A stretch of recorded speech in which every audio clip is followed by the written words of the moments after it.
Hola, soy Diego Arboleda y les doy la bienvenida a este segundo video de contextualización histórica de nuestro curso virtual gratuito de grandes narradores rusos del siglo XIX. En este video pretendo hacer un breve panorama de lo que fueron algunos de los primeros importantes acontecimientos que se desarrollaron durante el periodo histórico correspondiente a la segunda mitad del siglo XIX, un periodo que fue particularmente complejo, lleno de retos, revolucionario y al mismo tiempo frustrante para muchos de los ciudadanos rusos que vivieron durante este periodo. Espero que algunos de estos elementos les sirvan de guía para entender algunos de los grandes temas que trabajaremos en esta sección. Entonces, vamos pues. Bueno, lo primero es que nosotros en nuestro video anterior de contextualización nos habíamos quedado hablando de la década del 1850, después de un largo periodo de conservadurismo, de ortodoxia religiosa, de control militar, y fue en ese contexto que llegamos a esta década. Una década en donde Rusia seguía teniendo una posición muy importante dentro de Europa. Recordemos que después de 1812 Rusia se había convertido casi que en la salvadora de las tradiciones europeas, de las monarquías europeas, y en este periodo pues Rusia era parte de lo que se conocía como la Santa Alianza, una alianza que estaba conformada también por Prusia, Austria, Gran Bretaña y Francia. Una alianza que pretendía mantener una conexión con los grandes y con las grandes ideas de las monarquías ilustradas del siglo XVIII. Sin embargo, en este momento, después de 40 años de estos grandes acontecimientos, de la derrota de Napoleón, etcétera, existía ya en Rusia un temor, una pregunta sobre este futuro, sobre esta futura conexión con Europa. Si Europa seguiría siendo un perpetuo referente o si por el contrario debía convertirse más bien en una fuente de temores e incertidumbres. Esto era lógico dadas las transformaciones políticas que se estaban dando en todos los países del resto de este continente, ¿sí? Entonces había una pregunta sobre, primero, si esas conexiones debían mantenerse, debían preservarse o si también era necesario un regreso al pasado, un regreso a otros periodos históricos en donde Rusia pues había tenido un papel capital y en donde presuntamente existían algunos valores, enseñanzas, tradiciones que debían ser recuperadas, ¿sí? Entonces, teniendo en cuenta esto que acabo de mencionar, en este periodo nosotros vamos a ver el fortalecimiento de dos corrientes que ya se habían empezado a forjar a principios del siglo XIX, pero que aquí adquirieron un papel capital, que son la de los europeístas y la de los eslavófilos.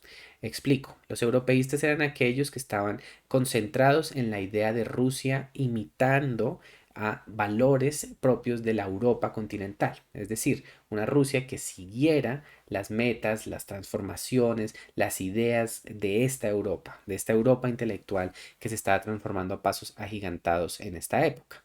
Bajo esta idea, Rusia debía dejar su atraso rural, debía entregarse a un profundo desarrollo industrial, a un proceso de modernización completa del Estado, a una reforma agraria profunda y sobre todo, en lo que nos compete a nosotros, a una adaptación de los grandes géneros y de los grandes estilos literarios que se están desarrollando en Europa. Mientras tanto, el segundo grupo, el de los eslavófilos, decía que por el contrario era necesario regresar en el tiempo y recuperar buena parte de las tradiciones características de Rusia, dejar a un lado estas tradiciones de tipo europeo que se consideraban corruptas, dañinas, que tenían el potencial de destruir a la cultura rusa y por el contrario recibir y recuperar esas tradiciones previas que allí ya existían. Entonces, entre estos elementos se hablaba del regreso a un colectivismo agrario a través de la figura del Mir. De esto ya hablaré en un momento, un apoyo a un cristianismo ortodoxo y la creación de nuevas formas artísticas, formas tanto en el campo literario como en el campo musical. Esta discusión que aquí estoy yo mencionando, por ejemplo, se dio dentro del campo de la música, donde teníamos compositores que estaban tratando de imitar el estilo musical, por ejemplo, la forma sonata de las tradiciones musicales clásicas europeas, germánicas, por ejemplo, y otros compositores que por el contrario querían lanzarse a una exploración mucho más innovadora, digamos, de nuevos ritmos y estilos melódicos y estructurales dentro de la música. Lo mismo vamos a ver dentro de la literatura, estas mezclas de intereses. Entonces, reitero, teníamos dos grandes movimientos, uno que hablaba de un regreso a los valores presuntamente originarios y más valiosos de Rusia y otro que por el contrario decía que era necesario dar un salto mirando hacia afuera, mirando hacia Europa. Esto Estos choques entre estos dos grupos son choques que pues, debemos tener siempre presentes, pero que no nos deben llevar a una simplificación de creer que aquellos que pertenecieron a estos grupos necesariamente compartían todos los valores eslavófilos o todos los valores europeos. En muchos momentos hay puntos de unión entre estos dos campos y conforme avance pues, la segunda mitad del siglo XIX veremos que estas posiciones se difuminan un poco, pero no debemos olvidarnos que en abstracto estas son dos grandes visiones que tienen un gran peso. También en este periodo de 1850 nosotros vemos que hay una gran tensión con culturas satélites, ¿sí? Con otras sociedades que han sido siempre han sido cercanas, digamos, a la tradición rusa, pero que lamentablemente por razones históricas han tenido también fuertes confrontaciones. Esto lo podemos ver, por ejemplo, con el caso de Polonia, que a finales de la década de los 50, principio de la de los 1860, tuvo un conato de independencia después de ser un territorio controlado por los rusos, un intento, un movimiento independentista que fue brutalmente aplastado. Lo vemos también en el caso de Finlandia, con quien Rusia tendría una relación muy tensionante y que habría de proyectarse hasta muchos años después, hasta la Segunda Guerra Mundial, por ejemplo, donde vemos también estos conflictos. Lo vemos también con el Imperio Otomano, ¿no? El Imperio Otomano que pues en nuestra contextualización anterior ya tenía una importancia y que sigue teniéndola, porque era pues una competencia a nivel comercial en el Mar Negro y en el Mediterráneo, por supuesto. El Imperio Otomano ya en este momento se encontraba en crisis, entonces estas situaciones pueden llevar a una cosa compleja allí. Ya habíamos mencionado que en la década de 1850 Rusia se lanzó a una lucha contra el Imperio Otomano con el objetivo de apoderarse de estos territorios, pero debido al miedo de otros miembros de esta Santa Alianza, como lo eran Gran Bretaña y Francia, de que Rusia se convirtiera en una potencia industrial y económica demasiado fuerte, dicho conflicto se complejizó. Los otomanos recibieron el apoyo de Gran Bretaña y Francia y eventualmente Rusia fue derrotada de una forma dramática que demostró las deficiencias de los sistemas militares que ya habíamos discutido y que antes eran el orgullo de este país, ¿sí? Entonces tenemos todas estas situaciones. También tenemos otra situación que era muy urgente y es el hecho de que en este periodo histórico de los 67,1 millones de personas que existían, por ejemplo, que vivían en Rusia en 1859, 23 millones de ellas eran siervos, eran esclavos. Es decir, estamos hablando de que un tercio, poco más de un tercio de la población de Rusia son esclavos, son siervos que trabajan la tierra. Y la pregunta es cómo dar un salto de industrialización, un salto humanístico, un salto en la defensa de los derechos humanos y en muchas otras circunstancias en este contexto, ¿sí? Eso era un tema urgente que ya desde principios del siglo XIX se estaba discutiendo, que Pushkin ya había mencionado, que muchos autores, los decembristas, aquellos revolucionarios que nosotros ya habíamos mencionado en esta contextualización anterior, habían defendido y que sin embargo no había llegado a ningún puerto. Era un tema muy urgente que tenía que resolverse y que debía llevar a transformaciones profundas de la sociedad rusa.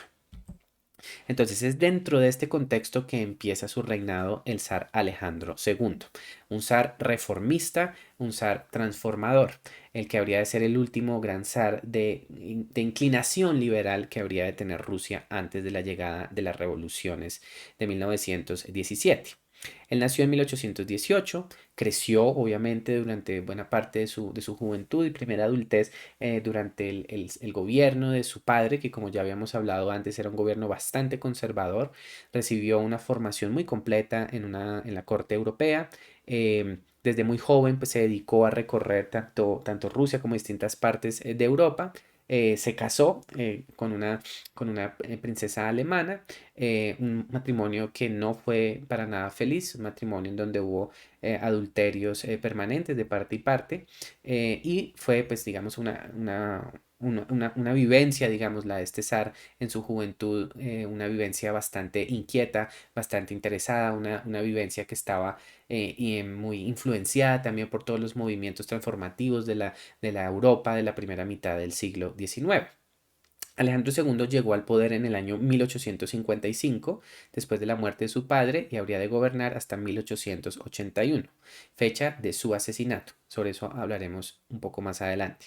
Entonces, recordemos, estamos hablando de un contexto en donde Rusia estaba en medio de una confrontación militar perdida en Crimea. Y pues la primera gran decisión que tuvo que tomar Alejandro II fue esta retirada, una negociación en medio de la guerra, que llevó, pues, digamos, a un reconocimiento de esta derrota, a una entrega de ciertos territorios y la aceptación de que este conflicto había terminado no, en términos no muy positivos para los rusos. Un segundo elemento que también se consideró en esta primera etapa de transformaciones fue la necesidad de una apertura comercial dentro de Rusia, dado que pues, Rusia ya no podía ser plenamente autosuficiente y necesitaba del desarrollo agrícola y económico de otros países de Europa. Junto a esto estaba también la construcción de ferrocarriles. Rusia necesitaba desesperadamente de un método de comunicación más eficiente y rápido que permitiera unir sus muy diversos territorios, y fue en este periodo que se inició una serie de construcciones de ferrocarriles que habrían de llevar a la construcción de esas grandes redes que concluirían, por ejemplo, con la figura del transiberiano, que habría de terminar en empezar a construir su hijo en un siguiente gobierno. También, otro elemento muy importante que debemos tener presente aquí es la de la construcción, las construcciones en comunicaciones, en recursos naturales, hídricos, bueno, una serie de construcciones de infraestructura muy importantes que ayudarían a dar un pequeño salto industrial en Rusia. Otro elemento muy importante fue la reestructuración de las Fuerzas Armadas. Era absolutamente clave que estas Fuerzas Armadas, que estaban muy anticuadas y entregadas, digamos, a sistemas de gobierno, a sistemas de orden, de organización que estaban muy pasadas de moda, se reforzaran. Esto llevó a que, por ejemplo, se impusiera un reclutamiento obligatorio para todos los ciudadanos, a que se crearan más reservas, a que se crearan una serie de distritos militares para asegurar una mejor administración, y también y sobre todo la prohibición del castigo corporal, es decir, que los superiores ya no tenían derecho a castigar corporalmente a sus subordinados. Este es un tema que también habría que expandirse, digamos, a otros campos de la Rusia de la época, en particular en lo que respecta a la violencia física que se ejercía en contra de los siervos. ¿Listo? Pero quizás no, la reforma más importante que tenía en sus manos Alejandro II fue la de la emancipación de los siervos, ¿sí? La liberación de los siervos.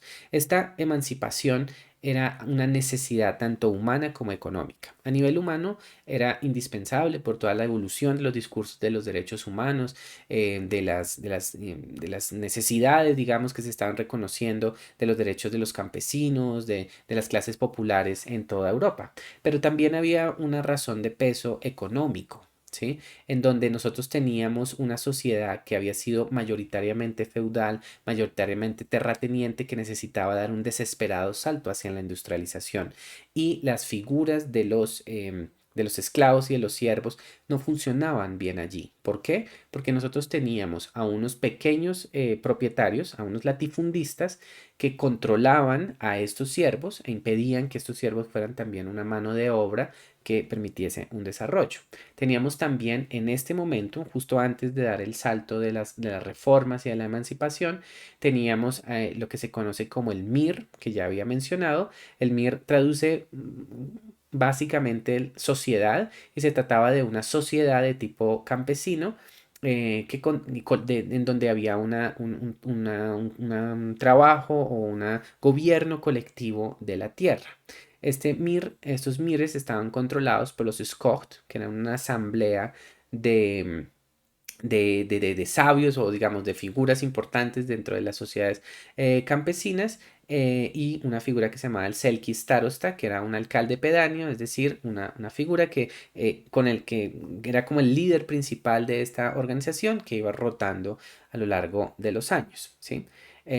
También teníamos la figura de los Volost, que eran unas subdivisiones administrativas un poco más amplias que los MIRES, en donde teníamos a un Starshina, que era un representante general, y había un control por parte de un Stanovoy, que eran unos comisarios policiales que se encargaban de controlar estos territorios. ¿Qué es lo que sucede? Que muchos de estos comisarios tenían un control que a veces, en algunas ocasiones, sobrepasaba el control de los mismos propietarios y de los mires, y generaba fricciones por el control último del poder, saber quién era el que tenía el derecho a dar la última palabra. Entonces, como nosotros nos damos cuenta, pues había distintas organizaciones agrarias de distribución de la tierra que dificultaban una labor de industrialización avanzada. Entonces, el zar, a sabiendas de esta acuciante necesidad, empezó un proceso de transformación agraria, que se inició con una petición de unos propietarios de tierra lituanos que solicitaron que se impulsase estos procesos de transformación agraria. Estas cartas eran normales, digamos, eran unas cartas de solicitudes que llegaban habitualmente al palacio, pero que el zar Alejandro II usó como una excusa para dar el primer gran empujón hacia este salto de tipo industrial, de tipo agrario. Bueno, estas cartas generaron una serie de comités de emancipación por toda Rusia, en donde se empezaron a discutir las condiciones bajo las cuales se daría la emancipación de estos siervos. Fueron unas discusiones bastante agitadas, en donde muchos de los terratenientes que ya estaban acostumbrados al control o al manejo de la tierra a través de la explotación de los siervos opusieron mucha resistencia y llevaron a una serie de transformaciones y de acuerdos que habrían de debilitar ese primer intento de hacer una independencia total de los siervos. Ahí vemos que el lobby, la influencia, digamos, de estos terratenientes habría de tener un peso en las decisiones finales que se tomaron.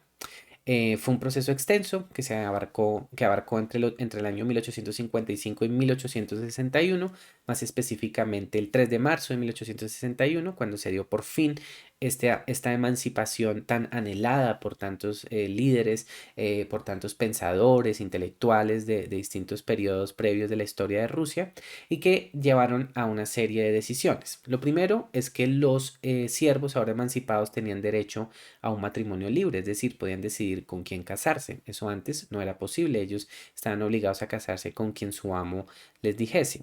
También se les entregó la oportunidad de comprar tierras, es decir, de ser poseedores de sus propias tierras en vez de trabajar las de sus señores, y se les dio también la oportunidad de poseer negocios en territorios tanto rurales como urbanos. Eh, Esto suena muy bien, pero como nos vamos a dar cuenta, es un poquito más matizado que este cambio tan positivo que se presentaba originalmente. Lo primero es que había un periodo transicional de un par de años, un periodo transicional que implicaba que pues estas personas no podían tener un acceso inmediato a todos estos elementos que ya mencionaba. También ocurrió que las tierras más estratégicas que se llamaban Atretsky, que eran las tierras que eran más cercanas a los centros de irrigación, a los ríos, las tierras más fértiles, siguieron estando en manos de los terratenientes, lo que por consecuencia obligó que necesariamente aquellos siervos que se independizaran y quisieran tierras tuvieran que ir a buscar tierras que eran menos aptas, que tenían menos comunicaciones con los centros comerciales, que tuvieran menos caminos, fueran las que se utilizaran. Entonces ahí había un gran reto para también estas personas que quisieran independizarse y convertirse en campesinos independientes. También existieron unas figuras de pagos de redención, que eran básicamente bonos o dineros que el Estado pagaba en cambio, a cambio, perdón, de la independencia de estos siervos, ¿sí? Entonces, esto, como ustedes se imaginarán, puso un gran peso, un gran costo en el Estado ruso, ¿sí? Implicó pues una serie de gastos económicos bastante considerables que debilitaron al Estado central ruso, al Estado del zar durante bastante tiempo, los comprometieron muchísimo tiempo, fueron unos bonos que había que pagar progresivamente y que por lo tanto comprometieron buena parte del presupuesto de la administración central rusa. Esto es lo que explicaría el por qué después de este primer empujón de reformas, habría un periodo de ralentización y de debilitamiento de estas reformas, porque sencillamente el Estado no tenía los dientes ni el dinero para seguir transformando en otros campos, digamos, de la cultura y de la sociedad rusa, ¿sí? Em, este es un tema que no debemos dejar allí en saco roto, no debemos olvidar estas dificultades económicas que habría de tener el Estado posteriormente. Bueno, ¿qué pasa? A nivel, digamos, de la administración interna, cómo se definía la tierra, aparecieron los censbos, que eran unos gobiernos locales con derecho a tener controles económicos y políticos parciales. Es decir, se buscaba una parcial federalización de la tierra, una descentralización para asegurar que así cada territorio pudiera elegir más o menos en qué caminos deseaba tomar en estos procesos de industrialización agraria. Otra vez esto sonaba como una buena decisión, pero hay que señalar que dichos censos siguieron siendo controlados por los terratenientes, ¿sí? Ellos controlaban el 74% en promedio de estos censos, ¿sí? O incluso dentro de los censos, dado que había presuntamente representación de los latifundistas, de los campesinos, de distintas figuras de poder agrario, los terratenientes siguieron teniendo una mayoría. Esto a la larga implicó que entonces los intereses de las grandes tenencias, de las grandes potencias de la tierra se perpetuaran y que se dificultara mucho un genuino proceso de transformación agrario, ¿sí? Ya se imaginarán que todo esto demostraba entonces los gigantescos retos que implicaba esta emancipación de los siervos, implicó, por ejemplo, que muchos siervos decidiesen seguir trabajando en las tierras en donde habían sido esclavos, trabajando ahora ya no como esclavos, como siervos, sino como asalariados en condiciones que en ocasiones eran mucho peores que las que habían tenido cuando eran siervos, porque cuando eran siervos existía al menos en el papel una serie de reglas sobre las responsabilidades que los señores debían tener con ellos, responsabilidades que habían desaparecido ahora que se los consideraba solo trabajadores a quienes se les daba una paga en determinados periodos del año. Entonces, esta es una situación un poco compleja que no debemos olvidar. Un último elemento a señalar también es que en este periodo Alaska fue vendida. Fue vendida, Alaska era un territorio ruso que fue vendido a los Estados Unidos para evitar el posible control británico en este territorio. Recordemos que seguía existiendo pues una lucha por entre estos poderes europeos, ¿sí? Entonces ahí tenemos otro detalle importante. Dicha venta de Alaska implicó también un importante gasto fiscal que debilitó aún más al Estado ruso. ¿Listo? Otros detalles importantes. También, entonces, ya teniendo en cuenta cuál es la situación de la Rusia de los años 1850-1860, hablemos un poco sobre las transformaciones culturales que allí se estaban dando. Tenemos que pensar que la Rusia de este periodo es una Rusia que está recibiendo muchísimos discursos. Rusia, como ya había mencionado yo, entre los años 1820 y 50, había tenido una cerrazón casi que total a las posibilidades de una transformación intelectual dentro de Rusia. Las universidades tenían muchos vetos en los textos que se podían presentar, había una poderosa censura también, razón por la cual muchos de estos discursos estaban debilitados. Existió un movimiento de corte liberal en los años 1840, pero dicho movimiento fue debilitado y eventualmente aplastado también por el zar de aquel momento, dado que se lo consideraba una posible semilla revolucionaria que podría llevar a cambios trágicos como, pues desde la perspectiva de los zares, por supuesto, a cambios trágicos como el de las revoluciones del año 1800, de los años 1830, 1848, sobre todo. ¿Sí? Entonces fue solo después del ascenso de Alejandro II que se permitió otra vez que las universidades y distintos espacios culturales empezasen a traer distintos discursos de tipo europeo. Se suavizó un poco la censura, no totalmente, pero sí se suavizó. Esto implicó que en los años 1860 hubiera un estallido gigantesco de distintas posturas políticas. Aquí quiero compartir algunas de ellas, las voy a presentar de una manera un tanto simplificada y señalando también cómo fueron vistas dentro de Rusia, no necesariamente cómo eran en la realidad, sino cómo fueron interpretadas también por la inteligencia, es decir, los grupos intelectuales de esta época. Un primer movimiento que tuvo un impacto fue el movimiento nihilista, ¿sí? El movimiento nihilista, en realidad, pues más que un movimiento, era una forma o un paradigma de pensamiento que fue presentado o más bien desarrollado de manera más potente por Iván Turgenev en su novela Padres e Hijos, que salió en el año 1862. Él no acuñó originalmente el término, pero sí lo popularizó en esta novela y en ella se presentaba al nihilismo como una manifestación de la juventud, un pensamiento político que generaba una brecha entre las generaciones de los 1840 de corte liberal y estas generaciones de 1860 que buscaban transformaciones más profundas y más veloces de la cultura rusa, ¿sí? De allí el nombre Padres e Hijos, ¿no? Hay una demostración también de esta confrontación generacional. Entonces, el nihilismo se presentaba como un discurso político propio de estas nuevas generaciones, un discurso que, como pues lo dice su nombre, tenía un profundo pesimismo o incluso casi un total descreimiento a las estructuras políticas heredadas de generaciones anteriores, ¿sí? A las generaciones de los zares, a estas generaciones que habían aceptado un orden jerarquizado de la sociedad en donde el zar ocupaba un papel central. Entonces, bajo esa perspectiva había un descreimiento total a este orden. Había también un deseo de transformar profundamente las cosas y un interés que habría de tener un impacto dramático en los siguientes años de destruir muchas de estas instituciones y leyes que en apariencia pues delimitaban las posibilidades de desarrollo del individuo, ¿sí? Insisto, esto es una lectura que hacía Turgenev de un periodo histórico, es una lectura que luego otros autores habrían de fortalecer desde distintos campos políticos, pero ciertamente el nihilismo se vio primero como un gran tema, ¿no? Como no creemos en nada, queremos destruir, queremos construir algo nuevo. ¿Sí?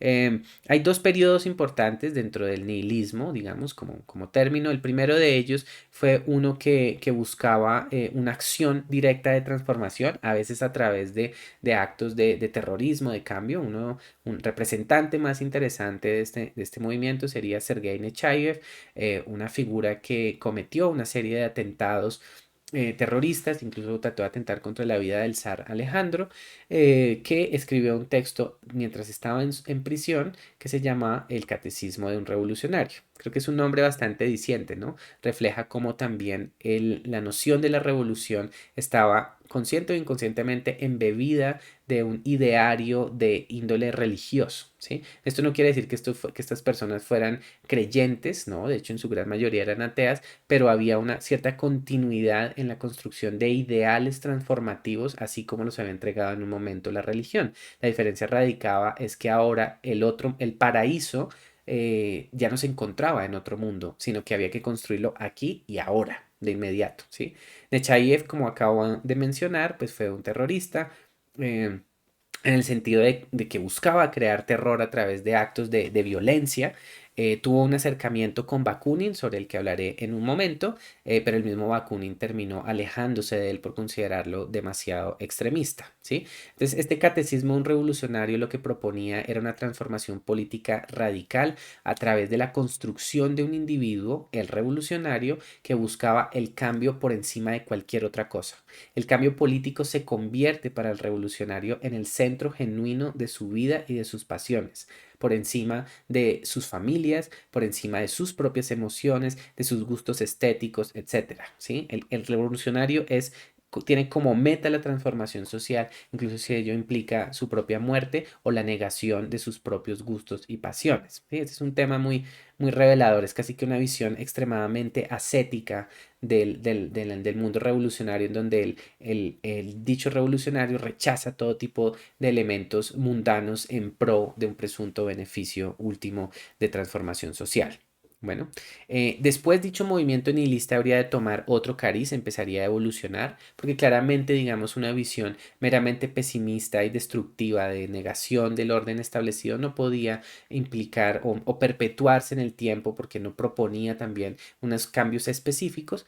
De allí que después surgiera un movimiento que hoy podríamos calificar como populista, el de los Narodnikis, ¿sí? Un movimiento que lo que buscaba era el regreso de parte de jóvenes de formación burguesa, de formación universitaria, de clase media, media alta, incluso a veces alta, a los territorios de Rusia, ¿sí? Había una idea de parte de estos narodnikis, de estos populistas, que la verdad de la transformación política solo se podía dar con un reencuentro entre los intelectuales urbanos y las realidades políticas y culturales de la Rusia rural. Ahora, esto en práctica lo que implicó es que muchas veces, con las mejores intenciones, muchos jóvenes universitarios partiesen a territorios en donde trataban de imponer discursos que podríamos nombrar como de orden algo socialista, liberal, transformativas, que no eran bien vistos por los mismos campesinos, porque eran vistos como elementos foráneos e incomprensibles, ¿sí? Entonces realmente pues había a veces una actitud un tanto paternalista que dificultaba también una comunicación genuina o un descubrimiento verdadero de lo que estaba pasando en los territorios y de lo que era la historia de Rusia, ¿sí? Entonces ahí tenemos otro movimiento importante. No podemos olvidarnos del anarquismo, ya había mencionado hace un momento Bakunin, esta noción de una sociedad autogobernada, de instituciones voluntarias sin clase, de una negación de órdenes políticos que impongan limitaciones también al desarrollo de la individualidad. También tuvo su importancia en Rusia, no tanto como estos otros dos movimientos que he mencionado, pero sí tuvo un importante impacto. Ya mencioné que Bakunin, pues como teórico, fue una figura importante para Rusia, habría de empezar a tener un mayor impacto hacia los 1870. Bakunin, pues como muchos de estos grandes pensadores revolucionarios, pasó buena parte de su vida exiliado de Rusia, de allí que no tuviera un impacto directo, pero es innegable también la fuerza que tuvo su pensamiento, este pensamiento anarquista, pensamiento que en ocasiones llegó a ser mezclado directamente con una violencia de tipo político, destructivo, con una negación también de discursos políticos tradicionales, con una destrucción de un pensamiento religioso, cosas que no eran totalmente ciertas en todos los casos, pero que en algunas situaciones innegablemente sí impulsaron movimientos que buscaban a través de la violencia la transformación política. ¿Listo? Otro movimiento interesante que debemos señalar que también tuvo impacto en estos periodos fue el darwinismo. Cosa curiosa, no hablemos de un darwinismo exclusivamente de tipo biológico, o sea, no pensemos solamente a Darwin como un pensador dentro del universo científico, sino también como Darwin como una inspiración para una interpretación de la sociedad. Hay una figura inglesa que se llamaba Herbert Spencer, un pensador que trató de aplicar algunas de las nociones evolucionistas y de selección natural propias del pensamiento darwinista dentro del desarrollo de las sociedades, ¿sí? Obviamente desde nuestra perspectiva moderna esto resulta muy burdo y simplista, pero en su momento se vio como una posibilidad. Es decir, que si nosotros hablábamos dentro de un pensamiento darwinista, de una selección natural dentro de las especies que llevaba, que era producto, digamos, de una competencia por la sobrevivencia y que llevaba una serie de transformaciones que aseguraban la sobrevivencia de una X o Y determinada especie. Aquí podríamos decir dentro de este análisis o reinterpretación política que las sociedades competían entre sí en una especie de selección natural social en donde solo las más fuertes sobrevivirían. ¿Sí? Es una, insisto, es una visión algo simplificada, pero tuvo un impacto también allí. Y obviamente llevó a la construcción de discursos que hoy se leen claramente como racistas, incluso potencialmente fascistas, en donde pues existía una idea de una determinada cultura, una determinada posición racial era la que tenía el derecho a sobrevivir. ¿Sí? Ese es otro importante discurso que, insisto, trascendió y llevó mucho más allá de lo que Darwin podría haber imaginado y fue reinterpretado por sociólogos y pensadores dentro de Rusia. No estoy diciendo que en el mismo darwinismo o que el mismo Darwin propusiera estos discursos, sino que fueron construidos por otros partiendo de sus ideas. Y miren, no notan una cosa, dejé solo para el final el marxismo. ¿Sí? El marxismo nosotros muchas veces lo conectamos con Rusia, pensamos que tuvo un gigantesco impacto, sobre todo si nos imaginamos lo que es la revolución de octubre de 1917, pero hay que señalar que el marxismo fue de todos estos movimientos de pensamiento el último en entrar en Rusia. El marxismo, el capital de Marx sí había sido traducido desde casi inmediatamente después de su publicación en Rusia, pero no tuvo un gran impacto inicial. Hay una anécdota interesante y es que el censor de la época que revisaba este tipo de textos permitió la publicación del Capital sin mucha censura, principalmente porque se consideraba un texto profundamente abstracto, un texto que no refería o no se conectaba con las realidades de Rusia y por lo tanto poco o ningún impacto habría de tener. Hoy nos podemos preguntar también las consecuencias que tuvo que este censor aceptase la publicación de este libro, pero lo que sí es innegable es que durante los primeros 20 o 30 años de estas revoluciones de pensamiento, es decir, entre los 1860 y hasta los 1890, el marxismo no tuvo un impacto tan grande, principalmente porque no existía una fuerza proletaria importante en Rusia. Si nosotros pensamos que también dentro de una revolución marxista es necesario que haya un fortalecimiento del proletariado por encima de un movimiento burgués y que exista pues una revolución en donde haya una posesión más colectiva de los medios de producción. Esto no existía, primero porque la burguesía estaba en un estado relativamente incipiente, hablamos de una sociedad que era mayoritariamente feudal, y en segundo lugar porque no existían movimientos de tipo proletario. Fábricas, empresas y otros espacios por el estilo realmente se fortalecieron en Rusia hasta los 1890. Antes no existían con genuina fuerza. ¿Sí? Entonces ahí ya nos damos cuenta que hay un tema complejo que dificultó estos procesos, y solo hasta los 1890 pues el marxismo empezaría a golpear con más fuerza en Rusia. Muy bien.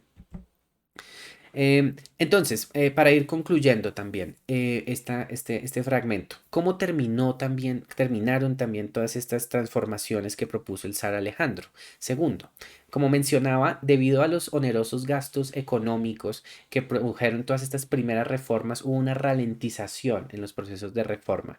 Hubo otras reformas menores, unas reformas de justicia, por ejemplo, que se dieron en las 1860s y 70s. Hubo un intento de crear una mayor separación entre iglesia y Estado, es decir, se mantuvo un cierto ritmo de reformas, pero también se ralentizaron por las dificultades económicas, por un lado, y también por el cansancio del mismo zar, que se había visto confrontado a muchos grandes poderes económicos a quienes no les interesaba el cambio.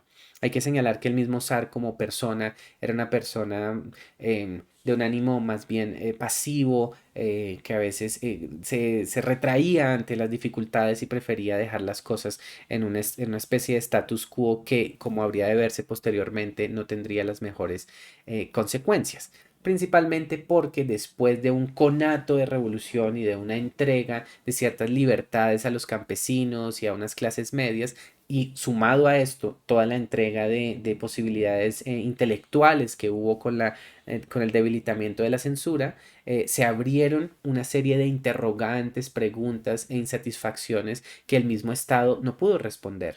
¿Sí? El ritmo de las transformaciones políticas se quedó corto para las grandes preguntas que todas estas personas que habían permanecido oprimidas durante muchos siglos ahora tenían. ¿Sí? Entonces esa contradicción empezó a generar una serie de roces políticos importantes que habrían de llevar a un estallido social años después. Esto no quiere decir que el zar no fuera consciente de ello, sí lo era, ya lo había yo mencionado en varias ocasiones. El mismo zar estuvo en varias situaciones, en varios momentos, a punto de morir. Se le intentó asesinar en varias circunstancias, en varios momentos. Aquí, como vemos en esta diapositiva, pues hubo intentos de asesinato en 1866, 67, 79, razón por la cual este hombre era consciente precisamente de lo que estaba pasando, ¿sí? De los riesgos que implicaba que él no llevase a buen puerto unas transformaciones más profundas dentro de Rusia. Y había otro tema que empezó a golpear con particular poder en este momento, que fue la necesidad de la construcción de un parlamento. ¿Sí? De un espacio que habría de llamarse posteriormente Duma, que entregase a nivel nacional una representación genuina a distintas clases sociales y a distintos grupos políticos. ¿Sí? Esta era una pregunta importante, y la idea de la necesidad de la construcción de una monarquía parlamentaria empezó a golpear con más fuerza, sobre todo porque esto es algo que también se estaba viendo en otras partes de Europa, como en Inglaterra. ¿Sí? Entonces, hablemos de este último año, año y medio de la vida de este zar. El zar, después de varias situaciones personales, como por ejemplo lo fue la muerte de su mujer y la aceptación de su amante, que pues había sido su amante durante mucho tiempo, una princesa que había sido su amante durante mucho tiempo, él la convirtió en la nueva zarina. Esta transformación también de su ser, el reconocimiento también de la entrega a un genuino amor, el reconocimiento también pues, de a quien amaba honestamente, las transformaciones en su vida personal, siento yo que encajaron o influenciaron también con este deseo de recuperar el impulso de transformaciones que se habían iniciado a principios de la década de los 1860. Entonces, luego de un intento de atentado en contra de él, que tuvo lugar el 5 de febrero de 1880, cuando un terrorista trató de destruir el Palacio de Invierno, específicamente el comedor del Palacio de Invierno, donde el zar iba a tener un encuentro con un diplomático extranjero. Em, Dicho atentado, por cierto, hay que señalar, tuvo éxito, explotó el lugar, murieron muchos de los criados que allí trabajaban, pero el zar y su invitado extranjero no sufrieron ningún daño porque estaban retrasados, ¿sí? Sin embargo, el hecho de que ya en el mismo palacio existieran un complot de que se tratara de destruir este lugar y se lo tratara de matar en un lugar tan cercano, llevó también a una reconsideración de parte del zar de la indispensable necesidad de hacer y acelerar un cambio, ¿sí? ¿Esto a qué condujo? Condujo a que en colaboración con una figura que se llamaba Mikhail Loris Melikov, se iniciase una serie de discusiones para la creación de un parlamento dentro de Rusia, ¿sí? Así como la construcción de una mayor participación ciudadana en instituciones legales. Esta reforma no pretendía ser la reforma más compleja ni más elaborada, insisto, no pretendía un cambio o una entrada plena a un sistema 100% democrático, no, realmente era más la construcción de un sistema de tipo monárquico parlamentario. Sin embargo, era un salto importante, fue una discusión que tuvo lugar durante todo el año de 1880 y que concluyó en lo que habría en una propuesta que de haberse ejecutado habría llevado a la creación de un parlamento con limitaciones, pero un parlamento al fin y al cabo. Y aquí es donde entran estos movimientos terroristas y de reforma violenta que yo ya había mencionado. Como recordarán ustedes, acabo de yo de mencionar un atentado en contra del zar en el Palacio de Invierno en el año de 1880. Dicho atentado había sido organizado por una organización llamada Narodnaya Volia, traduce la voluntad del pueblo. Era un movimiento pues como ustedes notarán, también en su nombre tenía un origen populista, anarquista, que consideraba que una muerte del zar, el asesinato del zar, conduciría a un inmediato cambio de la estructura social. Es decir, si la cabeza era asesinada, todo el resto del sistema político se derrumbaría. Obviamente esto no era así, ni como lo demostraron los acontecimientos, esto no era una postura muy ingenua, muy simplista, pero así era como lo veían estas personas. Este atentado, digamos, esta organización tenía varias células terroristas aquí y allá. Después del fallido intento de asesinato del zar en 1880 se siguió fortaleciendo. Aquí en la diapositiva ustedes pueden ver los nombres de algunos de estos líderes terroristas, y se empezó a construir un nuevo atentado, a planear un nuevo atentado en contra del zar. Atentado que habría de tener éxito el 13 de marzo de 1881. Sencillamente los terroristas exploraron, o más bien siguieron la vida, el día a día cotidiano del zar y descubrieron que le gustaba pasear por ciertas partes de San Petersburgo, y siguiendo pues esta rutina de ideas, de actividades, le lanzaron una serie de bombas que lo terminaron matando, le hirieron gravemente sus piernas y lo llevaron a la muerte después de una agonía en la que se desangró. Se lo pudo llevar al palacio, pero como sus piernas estaban destrozadas, murió.